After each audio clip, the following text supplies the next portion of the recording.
Children, now let us look into the next industry, that is the iron and steel industry, how it was so popular in India and then how it declined and how it was revived again. So we begin the story of this Indian iron and steel industry by telling you a famous story of Tipu Sultan, which you have already learnt the previous lesson.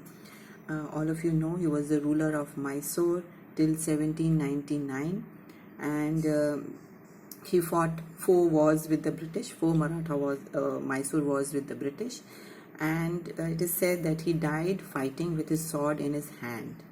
Now, this sword was made of a very important metal called Wood's steel.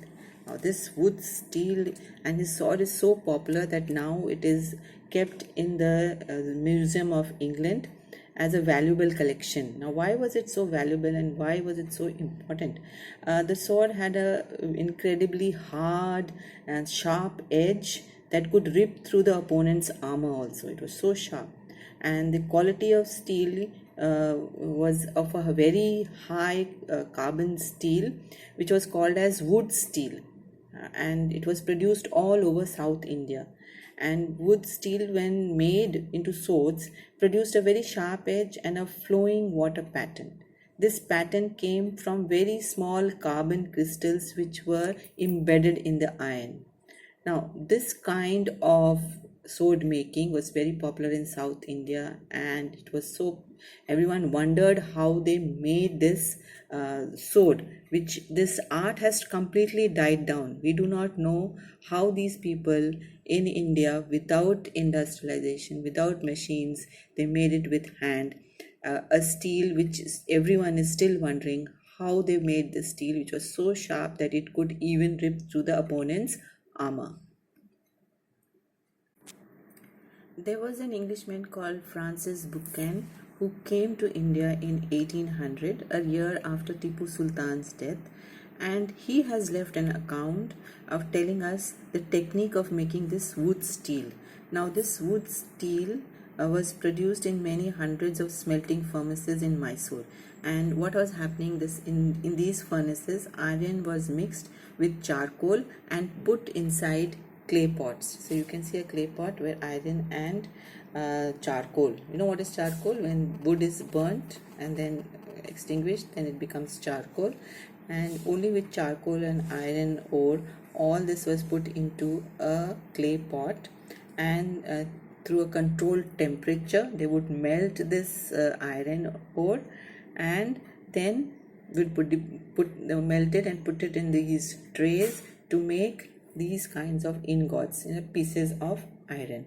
Okay, and after that, this ingots were used to make sword. And this is a special kind of steel that was made, which this art has totally died down. Nobody knows how they made it in just a small clay pot, a simple procedure, but a steel which was so sharp to make swords. Okay, and woods is an anglicized word. The English would call it as woods, but in Kannada they would call it as ukku. In Telugu they would call it as hukku, and in Tamil and Malayalam they would call it as uruku. All these means steel. Now, wood steel was fascinated even by the European scientists, and it is said that Michael Faraday, the scientist who discovered electricity and electromagnetism, also spent 4 years studying the properties of wood steel. And however, the wood steel making, which was so widely known in South India, was completely lost. This art is lost. We do not know how this art died by the mid of 18th century, and the sword and armor making industry died down with the coming of the British. And British now was actually, because of the iron and steel industry had gained so much popularity in Europe, they were bringing iron and steel from England to India and forced the people to use that iron and steel to make all kinds of other implements and tools. So nobody now really knows how this high quality wood steel was made. Children, in India, iron smelting was a very common profession, and there were many iron smelters in Bihar and Central Asia, where there were huge deposits of iron ore found absolutely under the earth in huge quantities. Now let me tell you what is the difference between melting and smelting. Now melting is converting solid substance, any solid substances, into liquid, but smelting is, it converts the ore into its purest form. So in India we had lot of iron smelters who would with easy techniques, it was a very common process in India, and the Britishers thought that it was a very highly specialized technique, but it was a very common thing that was happening in India.